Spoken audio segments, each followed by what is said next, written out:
Le Grand Dialogue. Le Grand Dialogue, l'émission de débat du studio Tamani sur votre radio. CHAN 2020 au Cameroun, quelles sont les chances du Mali? Depuis dimanche, les tableaux des demi-finales du championnat d'Afrique des Nations sont connus.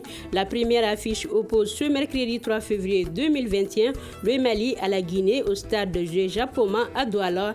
Alors, quels sont les enjeux du match Mali-Guinée? Quelles sont les chances des aigles locales?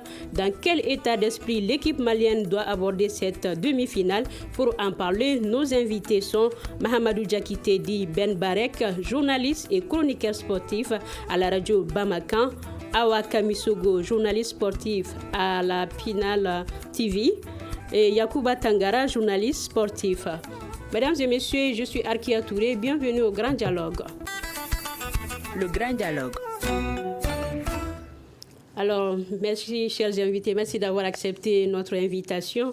Monsieur Ben Barek, voilà, les dernières nouvelles, aucun cas de Covid n'a été détecté dans l'équipe malienne. Est-ce que c'est un bon départ pour nous? C'est une très bonne nouvelle pour nous parce que déjà, ça va nous permettre d'avoir l'effectif souhaité pour affronter le Syli national de Guinée. Mais il faut que les gens sachent qu'est-ce que c'est que le championnat d'Afrique des Nations. C'est une fenêtre qui a été ouverte pour les joueurs locaux, histoire de revaloriser les championnats nationaux sur le continent africain. Vous n'êtes pas sans savoir que l'équipe nationale qui joue dans la biennale de football africain, à savoir la Coupe d'Afrique des Nations de football, est composée sur le continent africain en matière d'effectifs à 98% des joueurs évoluant en Europe. Et pourquoi nos championnats nationaux? Issa Hayatou, en son temps, a eu le réflexe vraiment d'ouvrir cette fenêtre pour les joueurs locaux. Première édition avec 8 équipes, et 4 à Bouaké, 4 à Abidjan, et a été remporté par la République démocratique du Congo. C'est ce grand forum aujourd'hui de football continental que nous trouvons à Yaoundé, à Limbé, mais aussi à Douala. Vous l'avez dit, les Aigles de Mali sont qualifiés pour les demi-finales, qui est le dernier carré de cette compétition composée de 16 équipes. Ça veut dire tout simplement que les nôtres, en dépit des manques de championnat, en dépit des manques de compétition, ils sont parvenus vraiment à avoir vraiment le culot, à avoir ce qu'on appelle le fighting spirit, à avoir un mental solide comme du roc pour affronter les différentes équipes nationales. Parce qu'on était dans le groupe A, composé de pays hôtes, le Cameroun, de Burkina Faso qui est un voisin, de Zimbabwe qui a un football anglo-saxon. Mais en dépit de tout cela, les nôtres ont bien entamé cette partie. Aujourd'hui, nous sommes en demi-finale. Vous m'avez posé la question de savoir les chances de cette équipe nationale. Notre équipe nationale a ses chances parce qu'avec une très bonne défense, un très bon milieu de terrain, même si par devant, les joueurs manquent beaucoup d'applicabilité pour mettre à profit les différentes dominations que nous faisons contre les équipes adverses. Sinon, le Mali, à ce stade de la compétition, est une équipe qui est parmi les favoris pour remporter cette compétition. On a encaissé qu'un seul but, on a une très bonne défense et puis on a une équipe qui est bien soudée. Mais le seul bémol qui se trouve par rapport à cette équipe nationale, c'est son manque de réalisme. J'ose espérer qu'après les quarts de finale, l'équipe nationale, les joueurs, l'encadrement technique vont essayer de faire une véritable évaluation pour faire face vraiment, pour chercher une solution à l'équation vraiment de ne pas marquer de but. J'en suis sûr et certain que ça va bien passer. Mais en dépit de tout ça, même si les attaquants ne marquent pas, on a une équipe où tout peut marquer. D'accord, on va en venir au cours de ces débats. Monsieur Tangara, voilà, le Mali, premier de sa poule, est-ce qu'on a notre chance? Oui, je pense que ce soit le Mali ou encore les 4 formations qui sont en demi-finale, il n'y a aucune formation qui a accédé à ces derniers carrés par hasard. Donc ça veut dire que toutes les équipes ont leur chance, y compris les Aigles du Mali qui étaient déjà cités parmi les favoris depuis le coup d'envoi de ce tournoi, même si le championnat national malien n'avait pas donné son coup d'envoi. On sait que le Mali est un pays de football. Et en 2016, pour rappel, les Aigles locaux avaient atteint la finale, même si on avait été battu par la RDC. Cette année, c'est une nouvelle génération qui est là et composée d'une manière générale des joueurs expérimentés entre griffes, parce que ce sont des joueurs qui ont évolué en championnat local il y a presque une décennie pour certains, même s'il y a des jeunes parmi eux qui sont des talents aussi, puis que le coach a retenu. Bon, c'est vrai aussi, il y a certains qui n'ont pas eu la chance de jouer d'abord, mais je pense que jusque-là, ça marche. Comme ce que Ben Barak a dit, le seul problème, c'est que on peut se procurer par match au moins par de 4 ou 5 occasions, mais on met très très peu de buts. Donc je pense qu'au stade des demi-finales, ça peut changer quelque chose. Parce que le Mali aussi a une très bonne défense, c'est vrai, mais avec un peu de réussite aussi, le Mali peut encore mettre les adversaires plus en mal dans cette compétition. Okay. Awa, voilà, est-ce que ce chant c'est le bon pour nous? Ben, je crois que oui, on l'a dit, Ben Barak l'a dit, on était dans le pool avec le pays hôte, c'est-à-dire Cameroun, avec des équipes comme Burkina, mais aussi Zimbabwe. Ça a été un match un peu au début. On a rentré dans le match petit à petit et maintenant on peut dire que tout va bien. Mais contre la Guinée, on peut dire que c'est une demi-finale explosive entre les deux pays, une demi-finale comme une finale pour les deux équipes. Car la Guinée, le Mali, c'est des pays qui, quand on parle de football, surtout quand on parle de sport, c'est des équipes dont il y a la concurrence est là. Ouais. Du coup, ça va être un match extrêmement difficile, mais les deux équipes, comme Ben l'a dit, c'est 50-50 entre les deux équipes, la Guinée et le Mali. Les deux équipes peuvent se qualifier pour la finale. Et une chose est sûre, c'est le mental qui va jouer maintenant demain. C'est le mental qui va jouer et c'est ce qui va gagner entre les deux équipes. Sinon, pour moi, quand même, c'est 50-50 le Mali à 60 et comme la Guinée aussi. Il n'y a pas de différence pour moi. Ben Barek, Awal a dit que ce sera un match difficile. Mais est-ce que cette équipe guinéenne est tout de même quand même prenable ou pas? C'est une équipe qui est prenable. Vous savez, à ce stade de la compétition, les petits détails peuvent être vraiment le bouc émissaire pour faire perdre une équipe ou bien pour faire gagner une équipe. On a une équipe guinéenne très technique et qui a le même style de jeu identique au nôtre. Mais la différence entre cette équipe guinéenne et notre équipe, le Fighting Spirit, le Mali a une équipe qui est composée de guerriers comme nos 4 défenseurs à l'image des axes centraux comme Yacouba Doumbouya, Yakuza, Mahamadou Doumbouya, les 2 latéraux qui sont des rocs comme Ishaka Samaki et puis Ishaka Bagayogo Chateau, avec un milieu de terrain composé de guerriers comme Kiabou, Moussa Kiabou, le joueur de l'Union sportive de Sète de Kita, et le jeune milieu récupérateur qui fait beaucoup de pistons aussi. Il s'agit de Sadio Kanouté. Moi, je crois qu'avec cette équipe, on peut faire très mal à l'équipe guinéenne. Mais il faut beaucoup faire attention parce que c'est une équipe guinéenne qui a beaucoup marqué, qui a marqué beaucoup de buts. Ça veut dire tout simplement qu'en avant, on a une équipe guinéenne qui peut cracher le feu à n'importe quel moment. Mais moi, je crois qu'avec la rigueur défensive, avec le schéma technico-tactique avec lequel le Mali joue, parce qu'on est en train de jouer avec 4 défenseurs, 4 milieux de terrain, 2 attaquants, mais il y a des variantes qui peuvent venir durant le match. Sinon, c'est une équipe qui est prenable, mais faisons beaucoup attention. Parce que la vérité d'hier n'est pas obligatoirement celle d'aujourd'hui en matière de football. Tous les détails doivent être pris en compte pour faire face à cette équipe guinéenne. Et il faut qu'on essaye aussi de matérialiser les acquis. Les acquis, c'est quoi? Ce sont les dominations que nous faisons souvent. Ce sont les occasions que nous procurons souvent. On va parler des solutions au cours de ces débats. Monsieur Tangara, oui. Est-ce que vous pensez que malgré les difficultés, on pourra tenir tête à cette équipe guinéenne? Oui, bien sûr. Awal a déjà souligné ce mot, c'est très important, le côté mental. Je pense déjà dans la tête des joueurs maliens, mentalement, ils sont au top. Ce n'est pas parce qu'on joue contre la Guinée, c'est vrai, c'est un duel ouest-africain entre 2 pays qui se connaissent bien, mais à ce niveau de la compétition, l'enjeu n'est pas pareil parce que là, il s'agit de décrocher une place pour la finale. forcément les deux équipes seront là très très motivées. Donc maintenant, la motivation, elle doit être supplémentaire. Les joueurs doivent se transcender, de se donner à 200% vraiment pour vraiment décrocher ces biais qualificatifs pour la finale. Pour ce faire, je pense que Ben l'a dit, les individualités comptent beaucoup. Il y en a des deux côtés. C'est vrai, pour le Mali, il y a des individualités, mais aussi il faut reconnaître que les côtés guinéens, il y a aussi des individualités. Donc il va falloir mettre à profit. Comme Morlaï Silla. Voilà, comme Morlaï Silla. Voilà, c'est vrai, voilà. Il y a aussi un joueur qui a le même profil côté malien, c'est Ibrahima Sidibé, qui joue bien. C'est vrai, la fois passée, on a eu des difficultés pour développer notre jeu à cause du système tactique utilisé par notre adversaire du jour, mais ça ne sera pas le même match. Ben l'a dit aussi.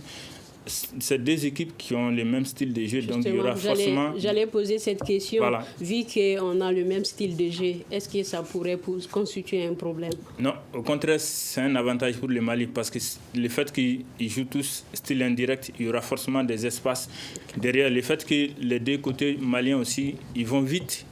La seule équation, à mon avis, à équilibrer, c'est d'être plus réaliste, plus concret. Donc, de ne pas attendre 1000 occasions pour concrétiser. Donc, il faut être efficace devant les buts. Les attaquants, s'ils parviennent à le faire, je pense qu'il y a une très grande porte de sortie pour les Mali, vraiment, pour accéder à cette finale. Pour lui, ne pas manquer d'occasion, selon Tangara.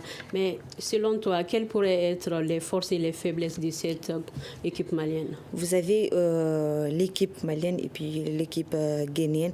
L'équipe guinéenne a marqué à peu près 7 buts. L'équipe guinéenne a encaissé 3 buts. Quant à notre équipe, c'est-à-dire l'équipe de Mali, on a marqué 3 buts et nous, on a encaissé un but. Ça veut dire que l'équipe du Mali, meilleure défense, et de l'autre côté, meilleure attaque. Parce que l'équipe guinéenne a marqué 7 buts. Ça peut être le fait qu'on a meilleure défense, ça peut nous apporter de la chance. Et comme le fait aussi qu'on ne marque pas, ça aussi, ça peut aider de l'autre côté, la Guinée. C'est ce que je dis, je reviens sur la même chose. C'est le mental qui va jouer la rencontre Guinée-Mali. Car les deux équipes, elles font partie des équipes qui ont laissé la meilleure impression dès le début de cette compétition, dès le début du tournoi. C'est les deux équipes. Malheureusement, l'une d'elles sera éliminée de la course. Demain, je suis sûre que ça sera la Guinée. Alors ça, on verra bien. Monsieur Ben Barek, vous avez soulevé quelques inquiétudes. Est-ce que vous pensez qu'on doit toujours maintenir le même style de jeu? Non, bon, c'est ce que je vous disais, le style de jeu en matière de football, en matière de schéma technico-tactique, ce n'est pas un style qui est figé. Le style n'est pas figé. 4-3-3. On joue souvent en 4-3-3, souvent on joue en 4-4-2. Mais ce sont des systèmes qui sont là pour faire beaucoup de sacrifices en fonction de l'évolution de l'adversaire aussi. Parce que vous n'êtes pas sans savoir, la Guinée a un football très fluide. Ils ont un football dont les joueurs sont dotés vraiment d'une culture technico-tactique. Il faut les reconnaître. Quand on prend Morlaï Silla, c'est un garçon qui est extrêmement vicieux, qui peut donner des bouloirs aux attaquants guinéens. Donc, par rapport à cela, moi, je crois que le système n'est pas figé. Il y a des variantes qui s'imposent souvent au fur et à mesure de la partie. Donc, j'espérais que nous, et l'ensemble des staffs techniques de l'équipe nationale sont parvenus à faire une évaluation du parcours jusqu'à cette demi-finale du championnat d'Afrique des Nations. Moi, je crois qu'avec cela, on peut essayer vraiment, sans nous tromper, de faire mal à cette équipe guinéenne qui a des qualités, mais aussi qui a des défauts. Un gardien de but qui n'est pas du tout un exemple de sûreté. Moi, je crois qu'avec des tirs lointains ou bien avec souvent des tirs bien exécutés, moi je crois que le Mali peut gagner face à cette équipe guinéenne. Mais pourvu qu'on essaie vraiment de matérialiser les acquis, ça c'est incontournable. Jusque-là, on a fait un véritable parcours de combattants. On a encaissé un seul but, on a marqué 3 buts, et ces 3 buts ont été marqués par des non-attaquants nominaux. Donc, moi, je crois que les attaquants vont essayer de prendre revanche sur leur personne demain pour faire partir le Mali en finale de cette compétition pour la deuxième fois, parce qu'on a eu à jouer une finale. C'était au Rwanda en 2016 et on a malheureusement été battu par plus fort que nous en ce moment, la République démocratique du Congo, qui a un championnat très très élevé. Et M. Tangara? Bon, là, pour moi, il s'agit de gérer l'effet du jeu, c'est-à-dire ne pas commettre trop de fautes, parce qu'il y a la VAR qui est derrière. Par exemple, l'équipe guinéenne a été handicapée la fois passée à cause d'une faute vilaine de Mori Kanté, qui était titulaire. Là, il va manquer le match de demain parce qu'il a commis une faute. Pour lui, l'arbitre ne l'a pas vu en temps réel. Mais après, la VAR a saisi cette action, il a été expulsé. Donc, il s'agit d'éviter de commettre aussi des fautes de ces gens. Bon, ensuite, il y a les situations standards. Par exemple, la fois passée, la Guinée s'est qualifiée juste grâce à un coup franc qui était situé à 18 mètres des buts. Donc, il va falloir éviter aussi des fautes à l'abord de la surface de réparation. C'est là que je comprends, parce que vous avez, Cuisera a été expulsé par carton rouge. Donc le nouveau gardien qui est entré à sa place n'avait pas eu le temps d'être échauffé, il n'avait pas tout son réflexe pour faire face à ce coup franc. Effectivement, donc, mais quand même, cela aussi peut être quelque chose d'handicapant pour le Rwanda. Oui, effectivement, mais quand même ça reste une qualité. Et voilà, le milieu de terrain quand même a démontré une qualité de frappe sur des coups de pied arrêtés. Il va falloir noter ça. Bon, au-delà de ça, je pense que, comme Ben l'a souligné déjà, il va falloir varier le jeu. Moi, j'ai vu que cette défense centrale guinéenne, pour moi, c'est prenable. Il ne faut pas insister seulement sur les côtés. Ils ont des latéraux qui sont bons, à mon avis, défensivement. Donc, il va falloir, à un moment donné, si on n'arrive pas à passer sur les côtés, il faut forcer dans l'axe. Parce que la charnière centrale, à mon avis, elle est vieillissante. C'est des joueurs qui ont pris de l'âge, qui jouent dans l'axe central de la Guinée. Maintenant, pour les milieux de terrain, des fois, il y a aussi la ligne d'attaque du Mali est un peu séparée de la ligne du milieu. Donc, il y a un peu de distance entre ces deux secteurs du jeu. Donc, il va falloir les rapprocher un peu plus davantage face à la Guinée. Parce qu'il faut qu'on mette plus de densité au niveau du milieu de terrain. Si on parvient à gagner cette bataille, moi, je suis sûr, avec cette défense, un but encaissé en 4 matchs, ça veut dire que derrière, il y a une assurance pour le Mali. Donc, il va falloir que les milieux font le boulot. Ensuite, l'attaque, on l'a dit, on va répéter, même peut-être 10 fois, ça vaut mieux parce que c'est pédagogique. Les attaquants, il faut une efficacité maximale demain face à la Guinée, vraiment pour se sortir d'affaire. Alors, Awa, rapidement, qu'il faut-il faire pour déjouer cette sélection guinéenne alors? En tout cas, que l'équipe soit réaliste, que l'équipe arrive à marquer, que l'équipe saisisse les occasions. Parce que quand on regarde nos rencontres, on a beaucoup d'occasions, mais l'équipe n'arrive pas à marquer. Il faut que l'équipe arrive à marquer. Et les occasions qu'on crée, il faut que l'équipe arrive vraiment à les réaliser. C'est ce qu'on demande actuellement à l'équipe. Sinon, cette équipe guinéenne, on peut bel et bien gagner. Monsieur Ben Barak, est-ce que par ailleurs aussi le manque de compétition au niveau national peut constituer pour nous un handicap? Ça peut constituer vraiment un handicap pour notre équipe nationale. Mais en dépit de tout cela, les joueurs ont compris parce qu'avant leur départ pour Cameroun, moi je suis quelqu'un qui est dans le milieu. J'ai eu la chance de prendre du thé avec certains de ces joueurs-là. Je les ai fait savoir, monsieur, vous êtes au Mali. Le championnat national a été arrêté il y a beaucoup de temps. Vous n'avez pas la chance de jouer souvent avec l'équipe nationale A, l'équipe nationale senior, à part Djigui Diarra, qui est appelé souvent en tant que joueur local, ou bien Adama et Keita.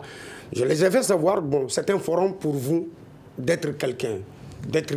Parce que vous n'allez pas jouer ni pour le pays, ni pour l'entraîneur, ni pour X club ou bien Y club. Vous allez jouer pour votre personne même.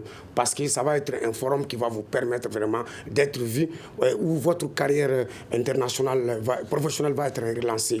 Donc je les ai fait savoir. Donc ils m'ont dit qu'il n'y a pas de problème. C'est pourquoi ils sont parvenus avec cet esprit de gagneur à ce stade. Sinon, c'est un paradoxe quand on voit un pays où le championnat a été arrêté il y a beaucoup longtemps. Moi, je crois que les joueurs ont fait beaucoup de choses en dépit de tout cela. Mais le seul bémol, parce que la répétition est pédagogique, il faut qu'on le dise. Et je rejoins Yacouba quand il dit que la ligne d'attaque est un peu séparée à notre milieu de terrain. C'est une réalité. Ibrahima n'a plus ses 20 ans. Ibrahima Sidibé, le dossard numéro 11, n'a plus ses 20 ans. Il n'a plus ses accélérations des années passées. Moi, je crois qu'à la matière...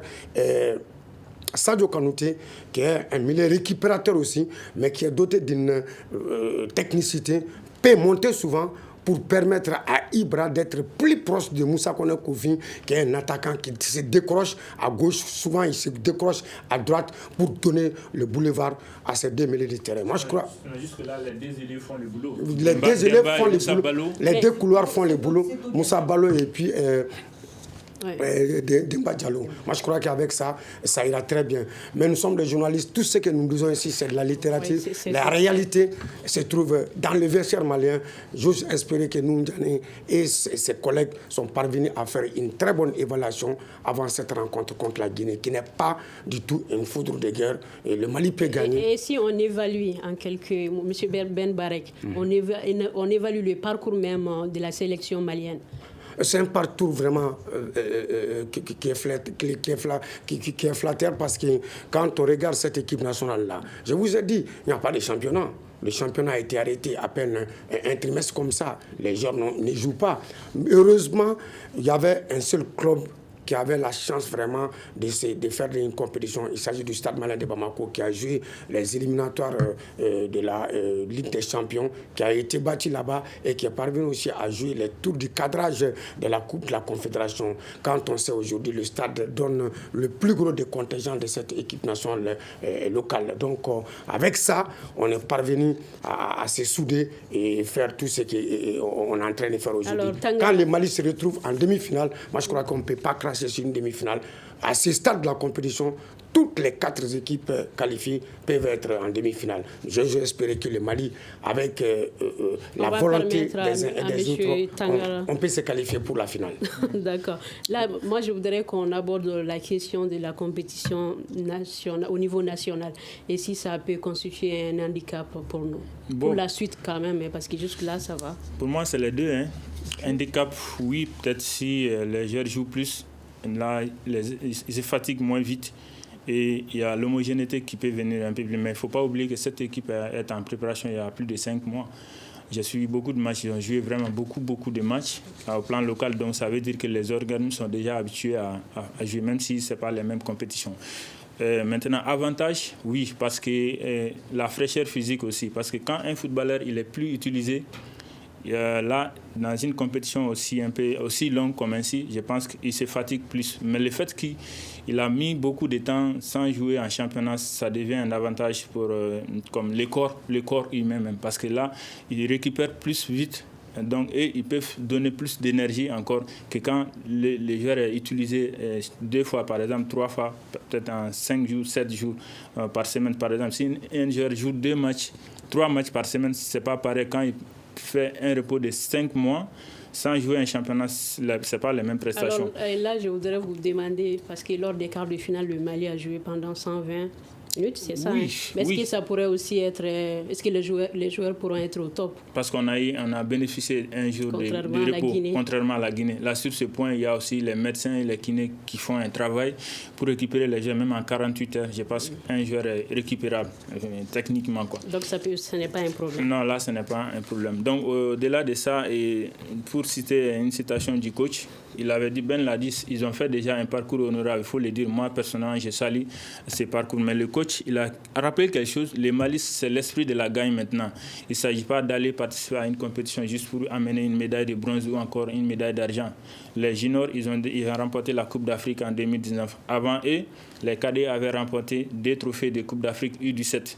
Donc pour eux aussi, il s'agit de ramener pour la première fois les trophées du championnat d'Afrique des Nations. Donc c'est cet esprit-là qui anime les coachs, l'encadrement technique, mais aussi les joueurs dans ces champs. Donc c'est vrai, ils ont déjà fait quelque chose, mais ils ont en tête qu'ils peuvent faire mieux que ça. Et ils doivent faire mieux que ça. Awa, pour évaluer, comment évalues-tu ce parcours de l'équipe malienne? Je rejoins Tangara, je rejoins Ben Barek sans championnat depuis quelques mois. Et puis voir que l'équipe est arrivée jusqu'à ce point, c'est vraiment extraordinaire. On ne peut que le féliciter, mais comme Tangara l'a dit, l'objectif, ce n'est pas de participer à une compétition actuellement pour le Mali. L'objectif, c'est de jouer et de gagner. Une compétition aussi, c'est ça. Quand tu pars pour jouer à une compétition, tu pars là-bas pour gagner, pour ramener quelque chose. Et non seulement pour aller là-bas et visiter le Cameroun, c'est pas ça. Notre objectif, c'est de ramener la coupe au Mali. Et avec l'équipe qu'on a actuellement, moi, je suis sûre que c'est possible. C'est un peu difficile difficile. On l'a dit, c'est un peu difficile sans championnat. Il y a beaucoup de choses, il y a beaucoup de facteurs. Mais une chose est sûre, on peut gagner parce qu'on est appuyé par beaucoup de personnes. Le président de la Fédération malienne de football, il est là-bas. Le ministre, chaque fois, il fait des détours là-bas. Tout ça, là, c'est pour encourager ces jeunes-là. Il y a le président de la transition, Badaou. Lui-même, il est là, il est en train d'appuyer ces jeunes-là. Tout ça, là, c'est des motivations. C'est pour dire à ces jeunes-là, le peuple malien est là, le peuple malien vous soutient. Tout le monde est avec vous. C'est ce que j'ai dit. L'équipe joue avec le cœur. Actuellement, notre équipe joue avec le cœur. Et ça, pour moi, le talent est là, il y a ça. Mais le cœur a aussi un grand rôle à jouer dans la compétition. Du coup, on peut espérer qu'avec cette équipe qui joue avec le cœur, on peut aller loin. Avec la Guinée, on s'est rencontré à peu près 3 fois. Mais à ce niveau, c'est une première. C'est une première quand on s'est rencontré à ce niveau avec les 2 équipes. Comme je l'ai dit, on va jouer 50-50. Mais l'espoir est là. Les 2 équipes vont aller jouer demain, mais l'espoir est là. Tu as aussi évoqué les efforts au niveau des autorités, mais à ce stade, qu'est-ce que tu penses quels pourraient être les apports des autorités sportives? Vous savez, avec notre équipe, contrairement aux autres pays, le moyen nous manque. Mais quand on parle de football, on parle de moyens aussi. Les autorités doivent savoir ça. Quand on parle de football, on parle de moyens aussi. Par exemple, quand le Cameroun a gagné, peut-être les gens vont me dire que c'est le pays organisateur, mais quand le Cameroun a pu se qualifier pour les demi-finales, chaque joueur a eu à peu près 2 millions, 4 millions. 4 millions par joueur. Oui. Quant à nous, quand notre équipe a gagné pour se qualifier pour les demi-finales, je pense qu'on a donné 50 000 si je ne me trompe pas. Mais le président de la fédération, lui, il a donné 2 millions pour les joueurs. 2 millions pour 33, il faut diviser. Peut-être que les joueurs vont gagner 150 000. Imagine-toi quelqu'un qui gagne 4 millions et quelqu'un qui est là pour gagner 150 000. Vous voyez, non? C'est un peu compliqué, mais c'est ce que j'ai dit. Les Maliens jouent avec le cœur. Le cœur est là. Et jouer avec ça. Et j'espère qu'avec ça, ça va aller encore. Ben Baré. Le mental, rien que le mental, avoir un mental solide comme du roc, et puis ne négliger jamais un détail par rapport à cette rencontre qui va durer 90 minutes. Si jamais cela ne sera pas réglé, on va aller aux 120 minutes. En cas de cas, on va partir au centre de tir au but. Mais tous ces détails-là sont à prendre avec beaucoup de sérieux. Moi, je crois qu'avec un mental solide comme du roc, les Aigles du Mali vont se qualifier pour cette finale, Inch'Allah. Et là, il y a un autre aspect aussi, c'est les rivalités sportives entre les 2 pays.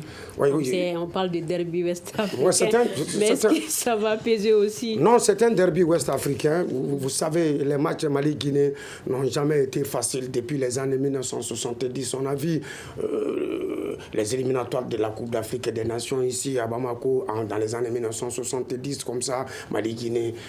Les gens sont allés au terrain depuis midi, sinon depuis 8 heures. C'est un derby ouest-africain. Les 2 équipes se connaissent, les 2 pays se connaissent. On a les mêmes identités culturelles, on a les mêmes identités footballistiques en termes de schéma technico-tactique. Moi, je crois que c'est la volonté, mais surtout le mental qui va prévaloir par rapport à cette rencontre de demain. Je suis sûr et certain que les nôtres en ont. Parce qu'à ce stade de la compétition, personne ne croyait que les Aigles du Mali allaient être à ce stade de la compétition par rapport à tout ce qu'on a dans ces pays-là aujourd'hui sur le plan footballistique. Mais à ce stade de la compétition, moi je crois que l'appétit vient en mangeant et les uns et les autres vont se battre vraiment pour passer ces caps. Une fois en finale, moi je crois que ça ira très bien. Je suis sûr et certain mentalement que les nôtres vont essayer vraiment de prendre le dessus. Monsieur Tangara. On utilise le mot derby très simplement pour attirer l'attention des gens qui a vraiment un match important qui arrive. C'est juste l'idée. Je vais vous donner juste 2 exemples.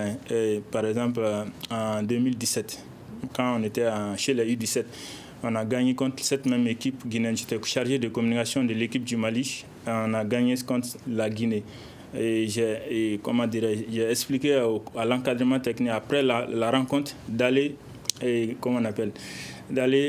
remercier, c'est-à-dire saluer les Guinéens juste pour que moralement ils sachent que nous sommes 2 pays frères. C'est vrai, aujourd'hui nous on a gagné, mais rien ne peut nous séparer. Parce que pour moi, le Mali et la Guinée, c'est 2 pays voisins, aussi 2 pays amis et 2 pays frères. Ça date. Voilà. Deux poumons du même corps. Dans un même corps. Et en plus de ça, en 2015 aussi, la Guinée et le Mali étaient à égalité en Guinée équatoriale. Juste un tirage au sort, la Guinée passe, le Mali tombe. Les Guinéens sont venus aussi nous voir à l'hôtel pour nous saluer et rappeler les mêmes choses. Donc je pense qu'au-delà de l'esprit rivalité que les gens utilisent, à mon avis, c'est une rivalité positive. C'est des bonnes guerres. C'est une rivalité positive. Donc demain aussi, j'espère que ça sera le même cas et que les Maliens n'oublient pas d'aller... Et cette réplique où on dit la Guinée joue, le Mali gagne. Bon, ça parce que d'une manière générale, le Mali gagne beaucoup de duels. Mali-Guinée. Donc l'idée, c'est juste ça. C'est à cause de ça, les gens disent que la Guinée joue, le Mali gagne. Et au-delà de ça, la Guinée a aussi un volume de jeu à ne pas négliger. Alors, est-ce que la Guinée ne joue pas bien, mais finalement, c'est le Mali qui gagne? Le foot, c'est ça. Le football, c'est ça. Quand on joue bien, il faut faire l'essentiel. L'essentiel, c'est ce que les Ivoiriens disent. À l'arrivée, on ne demande pas qui a bien joué, mais on demande qui a gagné. Voilà. Donc il faut que demain aussi, si ce même scénario se répète, tant mieux. Donc, c'est comme en Égypte. Quand le Mali jouait contre la Côte d'Ivoire, qui a joué, c'est le Mali qui a joué, mais c'est la Côte d'Ivoire qui a gagné. La Côte d'Ivoire a fait l'essentiel. J'étais à côté des journalistes. La Côte d'Ivoire a marqué. Oui, j'étais à côté des journalistes. Mais est-ce que vous pensez, M. Ben Barek, bon, on va aller directement avec toi. Est-ce que vous pensez que je sais pas, nos joueurs ont des opportunités de marquer plus de buts? Parce que c'est le constat fait par beaucoup d'observateurs. On a beaucoup d'occasions, mais on a des difficultés de marquer. Ben oui, moi je pense que oui, Ben Barek l'a dit dès le début. Parce que nos attaquants n'ont même pas commencé à marquer. Vous voyez, nos attaquants n'ont même pas commencé à marquer. Moi, je me dis peut-être le demi-finale, peut-être demain. Peut-être il y a demain, il y a la finale aussi. Du coup, moi, le déclic sera fait demain parce que... Inch'Allah, parce qu'il y a demain. Pour nous, demain, nos attaquants vont marquer quand même. Ça, c'est à mon avis, parce que dès on a commencé la compétition, on a fait 4 matchs. Nos attaquants n'ont toujours pas marqué. On a beaucoup d'attaquants qui n'ont pas encore marqué. Du coup, moi, j'espère que demain, ça sera leur jour, que nos attaquants vont commencer à marquer. Et puis là, qu'on arrive à calciner même la Guinée. D'accord. Monsieur Ben Barek. Oui, qui s'applique parce que en matière de football, d'abord, ce qui est difficile, c'est d'imposer ton style, ton jeu à l'équipe adverse. Le Mali, durant cette compétition, est parvenu à imposer son style de jeu, à dominer, à gagner la bataille de milieu de terrain, à gagner aussi souvent la défense, parce qu'on a la meilleure défense avec un seul but seulement. Mais le seul bémol, mais moi je crois que c'est le manque d'applicabilité au niveau de nos attaques. Moi, je crois que demain, ils vont essayer de s'appliquer très bien pour scorer. Et moi, je crois que le déclic sera levé demain et on va gagner. D'accord. Je voulais ajouter des choses avant. Oui, moi, je voulais le relancer sur... On a beaucoup parlé de l'attaquant et tout ça. Et qu'est-ce qu'il faut pour améliorer l'efficacité quand même au niveau de l'attaque? Vous savez, en équipe nationale, les entraîneurs des équipes nationales, ce sont des sélectionneurs. Ils n'apprennent rien sur le plan technico-tactique à un jeune. Parce que l'équipe nationale, c'est la crème. On sélectionne les meilleurs. Donc on ne peut pas apprendre à quelqu'un en un temps record comme ça pour marquer un but. Moi, je crois qu'ils doivent s'appliquer seulement. Moi, je crois que c'est tout. En s'appliquant, moi, je crois que le Mali va gagner. M. Tangara. Ce que j'aimerais ajouter, c'est aussi de bien gérer les temps faibles. Parce que dans un match de football, on ne peut pas avoir tout le temps le dessus. C'est impossible. Donc, il va falloir bien gérer les temps faibles dont on peut affronter dans ces matchs. Au-delà de ça, il va falloir aussi réduire les erreurs individuelles. Parce qu'un match de football de ce niveau, ça peut juste se jouer sur des petits détails comme ainsi. Donc, il va falloir que chaque joueur soit vraiment dur au niveau de son poste, de se donner. Si les Guinéens se donnent à 100%, il faut qu'on aille à 400%. C'est comme ça qu'on peut gagner ce genre de match. Au-delà de ça, et je pense que le côté mental n'est pas négligeable aussi. Il faut être très très fort. Même un attaquant, quand tu as un doute, comme Ben vient d'évoquer, et pour qu'un attaquant marque des buts, si tu traverses des périodes comme ça, il faut que tu gagnes la confiance de soi-même. toi-même tu es en tête. On l'a, le voilà, mental. il faut que toi-même tu aies en tête que tu peux faire le boulot. Parce que si tu as un doute et que tu te laisses vraiment entraîner par des critiques que nous faisons, tu ne vas jamais réussir à marquer. Donc il faut se mettre en tête que tu es le meilleur et que tu peux marquer et tu vas marquer et tu dois marquer. C'est comme ça qu'un attaquant peut s'améliorer. Mais quand même, cet attaquant de race, à mon avis, ça n'arrive pas tout le temps. Les attaquants, les tueurs, là, c'est ce qu'on appelle des attaquants de race. Il n'y en a pas assez, c'est pas le Mali seulement, hein. Il n'y en a pas assez même dans ces tournois. Est-ce que vous avez vu un numéro 9 dans ces tournois qui a marqué déjà 4 buts? Ça n'existe pas. Le meilleur buteur, il a 3 buts. Or, toutes les équipes qui sont à ce niveau ont joué 4 buts. Ça veut dire qu'il n'y a pas un monsieur, un but par match. Le recordement même du championnat d'Afrique des Nations, Ayoub El Kabi, qui a marqué 9 buts lors de la dernière édition. Il a 2 buts cette année. Ça veut dire que les choses deviennent de plus en plus difficiles. Voilà. Et au-delà de ça, les équipes se valent, à mon avis, cette fois-ci. Presque les niveaux sont les mêmes. Vous avez vu, à part peut-être le Maroc qui est parvenu à mettre 5 buts dans une seule rencontre, très très peu de formations ont réussi vraiment à gagner sur des tels scores. Ça veut dire que les niveaux se valent et il faut faire extrêmement attention. Les niveaux se valent, mais il y a surtout ce qu'on appelle les systèmes ultra-défensifs d'un côté comme de l'autre. Si on ne gagne pas, il ne faut pas qu'on perde bêtement. Donc les entraîneurs ont les mêmes idées à la matière. Voilà, il faut faire très très attention et de se donner à 100% et d'être fort mentalement, avec plus de rigueur aussi. Tu as beaucoup insisté sur l'aspect mental, mais est-ce que nos joueurs l'ont? Oui, mentalement, ils sont forts parce que moi, je pense que s'ils n'étaient pas forts mentalement, ils n'allaient pas gagner les matchs des quarts de finale. Hein. Vous savez, les systèmes tactiques, comme on appelle les Congolais, ont joué contre le Mali. Je ne vais pas répéter parce que peut-être on est suivi par d'autres personnes. Oui. Si tu fais ça contre n'importe quelle équipe au monde, il ne pourra pas jouer parce qu'ils ont fait des marquages. C'est un peu technique, donc je ne vais pas rentrer dans ces détails pour ne pas être un peu... je ne sais pas, quelqu'un peut relayer cette info. Ok. Voilà. On ne doit pas prendre des risques. Voilà, je ne vais pas prendre des risques. D'accord. À présent, nous allons aborder la seconde demi-finale qui est entre le Cameroun et le Maroc. Quel pourrait être votre regard sur ce match? Parce que Maroc, si on gagne, la prochaine étape, on sera concerné d'une manière ou d'une autre. Le Maroc quand même tient des titres, comme... Tangara l'a dit, actuellement le Maroc, on peut considérer le Maroc comme la meilleure équipe pour le moment. Le Maroc, on peut le considérer comme ça. Mais une chose est sûre, contre le Cameroun, ça va être un autre rencontre parce que le Cameroun, c'est le pays organisateur. Quand le Cameroun jouait contre le Congo avec test Covid-19, vous voyez, quand on parle de football, là, il n'y a pas trop de réalité. Parce que quand le Cameroun jouait contre le Congo, tout le monde a vu, il y a eu à peu près 13 cas de Covid-19. Après, contre le test, on a vu maintenant que c'était juste 3 cas. Jusqu'à ce que le coach congolais, il a beaucoup parlé. Contre le Maroc, est-ce que ça va être la même chose? Si c'est la même chose, ça va être un peu compliqué pour le Maroc. Parce que quand on dit que entre vos joueurs, vous avez 13 ou 14 qui est testé positif. Peut-être avec les 13 ou 14 joueurs-là, vous avez les titulaires, avec peut-être 6 joueurs titulaires. Heureusement, après, il y a eu quand même moins de tests positifs. Exactement. Chez nous, quand même, il n'y a même pas eu de tests positifs. Alhamdoulilah, cette fois. Oui, il y a eu du... Vous voyez, du coup, Cameroun-Mali, le match va se jouer. Moi, je dirais 51 pour le Cameroun et 49 pour le Maroc. Même si c'est le Maroc qui organise la compétition. Mais quand vous voyez les deux équipes, moi je donne plus de chance au Cameroun pour cette rencontre. En tout cas, ça reste à voir. Comme on le dit, le football, ça se joue au terrain. C'est pas en dehors du terrain que le football se joue, mais ça se joue au terrain. Du coup, on va voir entre les deux équipes. En tout cas, personnellement, moi, je donne 51 pour le Cameroun et pour le Maroc, pour le Maroc, je donne 51 et pour le Cameroun, je donne 49. Le Cameroun, pays organisateur, le Maroc favori selon Awa. Monsieur Ben Barek, quel est votre regard sur ce match? Bon, je donne le Cameroun favori parce que le Cameroun, c'est le pays organisateur en dépit de sa qualité de pays hôte. Vous savez, le Cameroun a un football engagé. Le Camerounais ne lâche jamais les morceaux.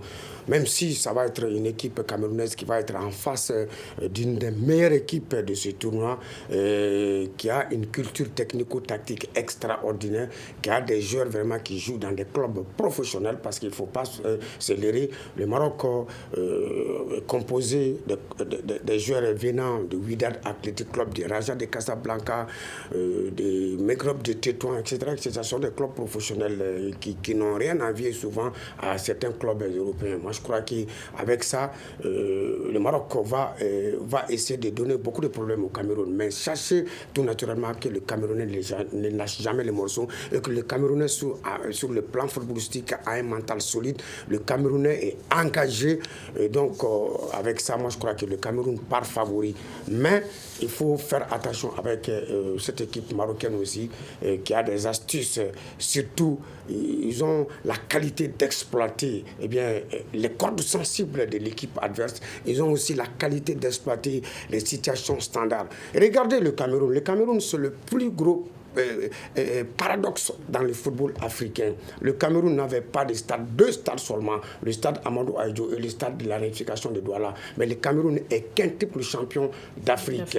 Le Cameroun est médaille d'or des Jeux Olympiques en 2000 à Sydney. Le Cameroun est le premier pays africain à être en quart de finale de la Coupe du monde de football. Ça, c'est le plus gros paradoxe. Donc, en dépit de tout ce que le Cameroun peut avoir comme mal, mais le Camerounais sur le terrain se bat comme un beau diable. Donc moi je crois qu'avec ça, moi je leur donne vraiment 51%. Et le reste de pourcentage, je donne ça au Maroc, mais sans négliger cette équipe marocaine aussi. Mais c'est de la littérature, tout ce que nous disons ici, c'est de la littérature. La réalité des matchs de football, ça se joue sur le terrain et ça se joue avec des petits détails aussi qui peuvent arriver à l'ultime minute de la rencontre. M. Tangara. Pour moi, c'est 50-50, même à ce niveau. Pourquoi? Parce que moi, je pense que le Maroc, c'est l'équipe, pour moi, la plus réaliste dans ce tournoi. Le Maroc marque beaucoup de buts. C'est aussi une équipe qui sait attaquer. Il choisit les moments pour attaquer. Et il choisit aussi les moments pour gérer. C'est-à-dire qu'il laisse l'équipe adverse peut-être se dominer, mais attention, ça ne veut pas dire qu'il lâche tout de suite. Voilà, tout de suite, s'il veut l'attaquer, ils vont se procurer peut-être une petite occasion. Toi, tu ne vas même pas vu l'action venir, donc ils vont marquer. Donc, ils ont aussi des attaquants très adroits. Ben l'a dit, le meilleur buteur de l'édition dernière, El Kabi. Jusque-là, sa machine ne tourne pas à plein régime. Attention, il y a aussi le jeune Raimi qui a 3 buts, qui est parvenu à se distinguer. Voilà, Sofiane qui est parvenu à se distinguer.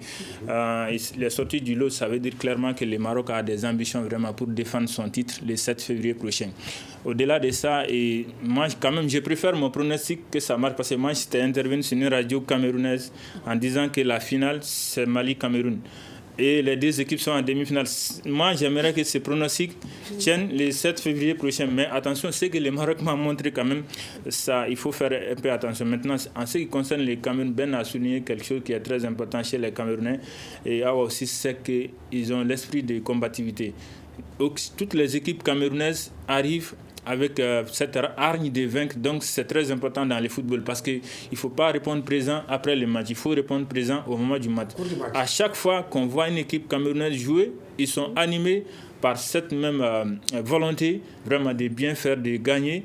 Donc, ce qui fait qu'à plus ajouter cela, l'impact du public, pour moi, ça donne quelque chose. Donc, c'est ce qui fait que les Camerounais arrivent avec 50% de mes pronostics. Mais alors, peut-être ils peuvent avoir un petit problème parce que le Cameroun, lorsqu'ils ont quitté Yaoundé hier pour se rendre à Limbé, cette cité balnéaire qui se trouve à Bamenda, qui est le fief des séparatistes anglophones, ils ont été accompagnés avec les bâtons d'intervention rapide. Donc, mentalement, peut-être cela peut les secouer un peu. Est-ce que le Mali peut avoir une préférence si on se qualifiait entre les 2 équipes? Quand on veut remporter une coupe, on n'a pas de préférence. On n'a pas de préférence. Que préfères-tu, Awa? Maroc ou Cameroun? Comme Ben Barek l'a dit, quand tu veux une coupe, il n'y a pas de préférence. Donc j'imagine que c'est la même chose pour M. Tangara qui pense... Quand on arrive en finale, on ne joue pas une finale on la gagne, c'est tout. C'est ça, quel que soit l'adversaire, même si c'est le Brésil que tu dois affronter en finale, il faut gagner le Brésil pour remporter le trophée. Exactement. Donc c'est pas en disant peut-être que ça soit X ou Y que tu veux, non. On joue une finale pour remporter. Il faut juste gagner n'importe quelle équipe. Parce qu'à ce stade, personne n'est venu par le fait du hasard. Ok, rapidement, est-ce que nos joueurs ont bénéficié du soutien des supporters sur place?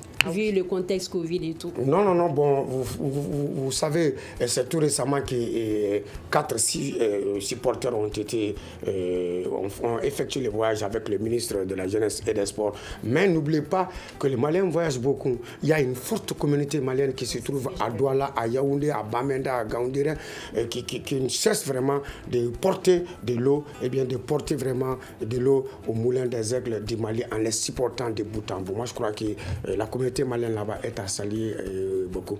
Okay. Exactement comme Ben Barek l'a dit, les jeunes maliens qui sont là-bas au Cameroun sont en train de se regrouper, les jeunes sont en train de dépenser de leur propre argent pour amener les gens au stade, pour supporter les Aigles du Mali. Comme Ben l'a dit, quand on voyage, quand l'équipe du Mali voyage, il y a toujours des supporters.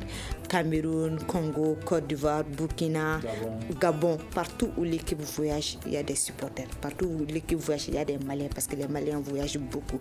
Du coup, pour les supporters, c'est vrai, on a besoin des supporters qui quittent Bamako, qui quittent le Mali pour aller supporter les jeunes au Cameroun. Mais une chose est sûre, même s'il n'y a pas de supporters qui quittent ici, il y a des supporters de l'autre côté qui sont là pour accompagner ces jeunes-là pour remporter la coupe. Rapidement, Tangara, sur ce point. Bon, je pense que partout où l'équipe nationale du Mali joue en Afrique, je pense qu'il n'y aura pas de problème de supporters d'une manière générale. Mais juste l'UNAZAM, pour moi, c'est un groupe de supporters national qui est bien organisé et qui peut sur place vraiment faire de très très bonnes choses.